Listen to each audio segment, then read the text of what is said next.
Today we are going to create a crazy quilted block. The first step we do is cut out a 5-sided patch and we stitch down the 5-sided patch onto a foundation fabric. I cut this particular piece of fabric 12 by 12, and now what I'm going to do is stitch it to the foundation fabric using a 1/8 inch seam allowance.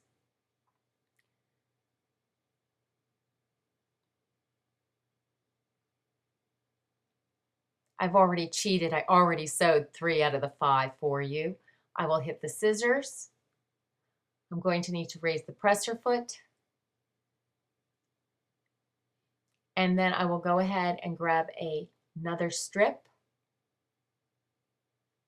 As you can see, I'm using a clover iron. I don't know if you can see it in the background, but a clover iron quickly to make sure that it's lying down very flat. And I use the clover iron for every strip I continue to add. We're going to use the starter patch and add our strips to each side of the starter patch using a 1/4 inch seam. I begin stitching right where the starter patch shows underneath to the very end of the starter patch.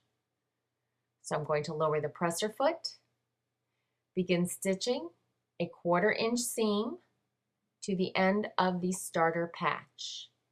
When I approach the end, I will hit my scissors. I will raise my presser foot. I will fold the fabric back. I will grab my clover iron and press it. And then I'm going to cut along the edge of the starter patch.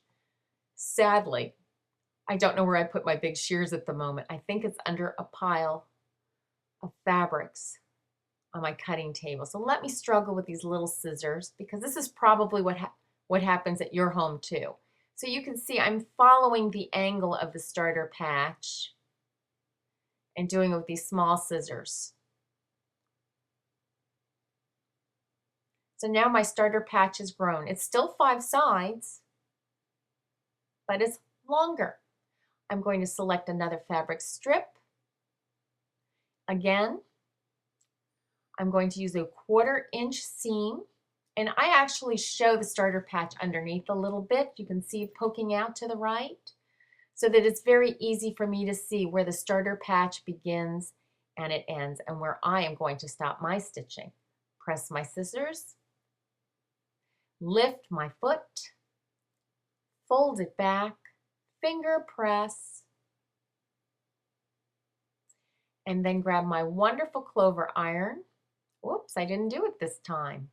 What was I thinking? Well, let's go ahead and cut the edge, and then I'll go back and press it.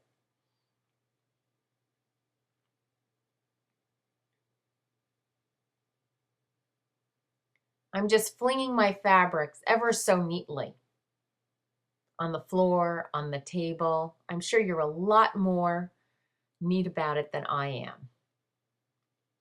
I will have to see where I put my big shears. This is crazy.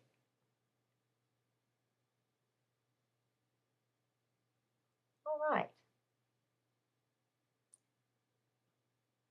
And there's my clover iron. By pressing each of the seams later on when you go to embellish it, it keeps you from getting wrinkles and bubbles in the fabric. I'm laying the next piece of fabric,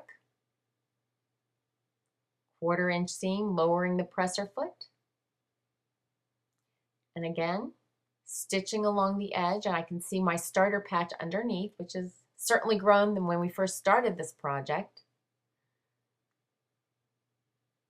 Scissors, lift the foot.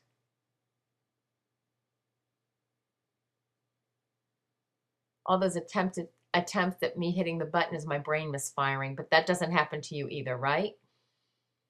I'm pressing it down with my clover iron, grabbing my ridiculously small scissors,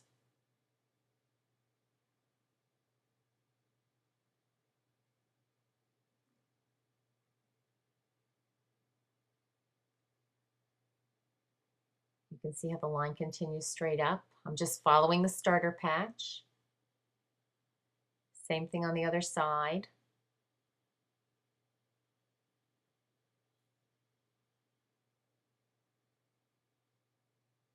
Now I'm going to continue this method for all 5 sides by adding strips of fabric, and I will do the same thing on the second row as well. And I will continue doing this until the foundation fabric is covered completely.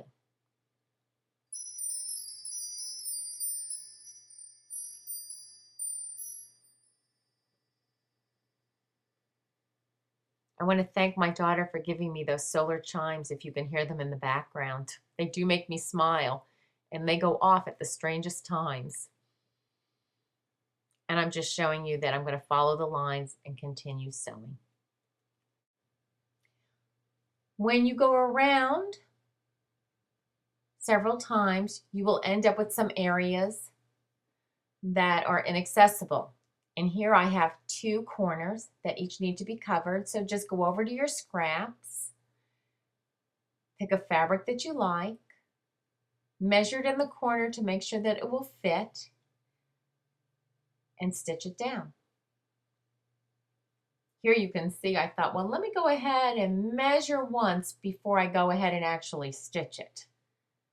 Sometimes it looks right, and then when I fold it over, lo and behold, I'm short some fabric. Continue adding it on with a 1/4 inch seam. As I hit the end, I'll hit the scissors, I'll raise the presser foot, and I'll go ahead and grab the other fabric selection. You have to find one that's big enough to cover that corner area. Lower the presser foot, 1/4 inch seam, stitching a nice straight line, hopefully. Hit the scissors, raise the presser foot, fold it back, grab my clover iron, press that nice, and do the same thing on the other one that I just added. Really dangerous as I shake that clover iron. You should see me in the kitchen. Not a pretty picture.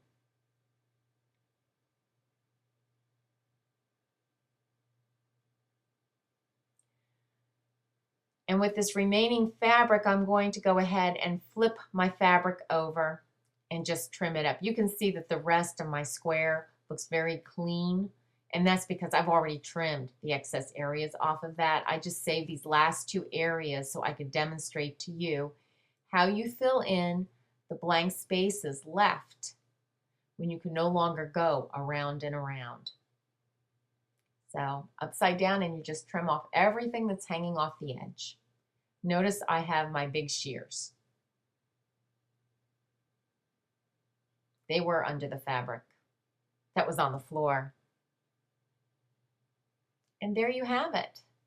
A beautiful, crazy quilted, 5-sided, and finished block.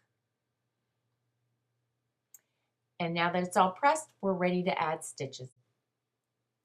Crazy quilting is wonderful because it gives you an opportunity to use the many decorative stitches that come on your machine. Even if your machine does not have decorative stitches, a lot of the utility stitches can be substituted in for crazy quilting stitches. So just use your imagination with it. As you can see, I am actually sewing down along the seam of where I attached the various strips. And I will do this throughout the entire block, covering each seam line with new and different stitches. You may also use the same stitch throughout the sewing. However, I would like to encourage you to explore your machine and find which stitches are your favorites. And you can only do so by trying them all. When I begin stitching a decorative stitch in my particular machine, I actually hold the reverse button in, and what that does is it will actually tack down some stitches before I begin sewing. And I will go ahead, and as I'm approaching the end now, I will take my finger and press on my reverse stitch, and you will see that I'm able to just tack it. As you can see right here, I'm just removing a little piece of lint that I had caught underneath, so keep those tweezers handy. Here we go, reverse button, a few well-placed tack stitches. All right, and then what I'll do is I'll press the scissors, lift my presser foot, and go on to the next area. I will go ahead and stitch up this piece of block and come back to you so that you can see what I've done with it once it's completed. And here we have a completed block with all the seams covered and the many decorative stitches. We hope you've enjoyed this small presentation on how to do crazy quilting. Have a great day.